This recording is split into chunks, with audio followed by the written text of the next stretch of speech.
Tous, parce que même si on n'est pas très nombreux, vous êtes là et vous êtes déplacés particulièrement pour cet hommage. Les représentants des associations, vous tous militants défenseurs de la République et de ses valeurs.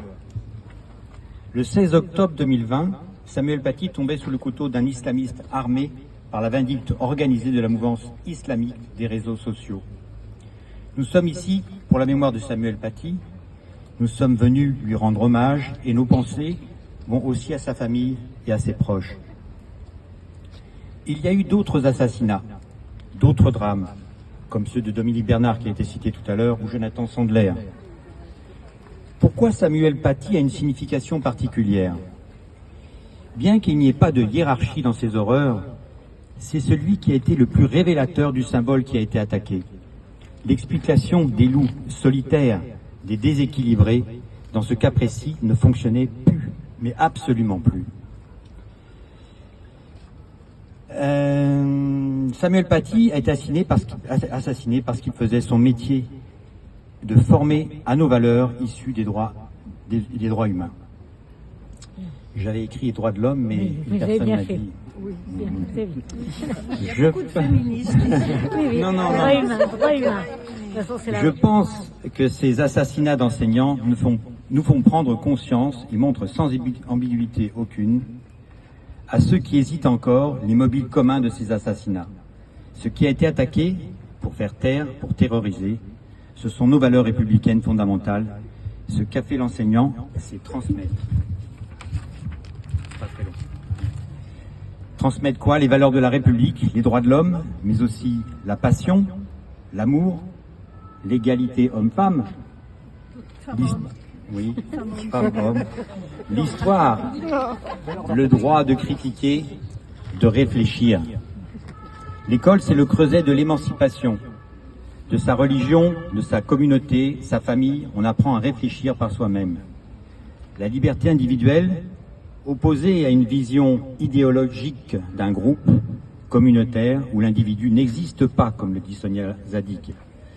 La laïcité, la liberté de penser, de conscience, critiquer, se remettre en question. Ces jeunes à l'école, c'est le monde de demain. Alors, l'école publique est devenue une cible, comme le dit Richard Malka. L'ennemi de ces fanatiques, c'est la liberté.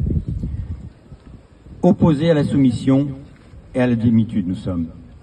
La rhétorique de l'État islamique, des frères musulmans, de tous ces islamistes dont ils se réfèrent, vise bien délibérément l'éducation nationale. Il faut comprendre, il faut les comprendre pour combattre. Il faut les comprendre pour combattre. Leurs combats terroristes totalitaires, théorisés, sont écrits, diffusés par l'État islamique ou les frères musulmans, sur les réseaux sociaux, les chaînes satellitaires, les centres communautaires, pour instaurer la terreur. D'abord sur les musulmans eux-mêmes, ceux de France, pour les séparer de la communauté nationale, leur apprendre à rejeter nos valeurs, rejeter ce qui est français. J'assiste cette semaine vraiment, je suis venu pour aujourd'hui spécialement, mais je suis un procès d'assises à Pontoise. Le meurtrier disait à sa sœur: ne fais pas la française, ne vis pas à la française, ne fais pas ta pute. Il y a eu un mort. Il faut tous être... J'ai parlé trop longtemps, je termine. Il faut tous être solidaires autour des corps enseignants. Je l'ai entendu tout à l'heure, mais c'est vrai. Être courageux soi-même, ça sert à rien. Il faut que tout le monde soit solidaire. Tout comme quand les caricatures ont été publiées par Charlie Hebdo, ils avaient demandé à tous les journaux de publier aussi. Et ce ne serait pas passé ce qui s'est passé si tous les journaux avaient publié. Il faut que le courage soit uniforme. Tous être solidaires autour du corps des enseignants, comme le dit Didier Lemaire, qui devait venir, mais je ne l'ai pas vu. C'est un combat difficile, il faut beaucoup de courage partout, en premier, bien sûr, au plus haut niveau de l'État.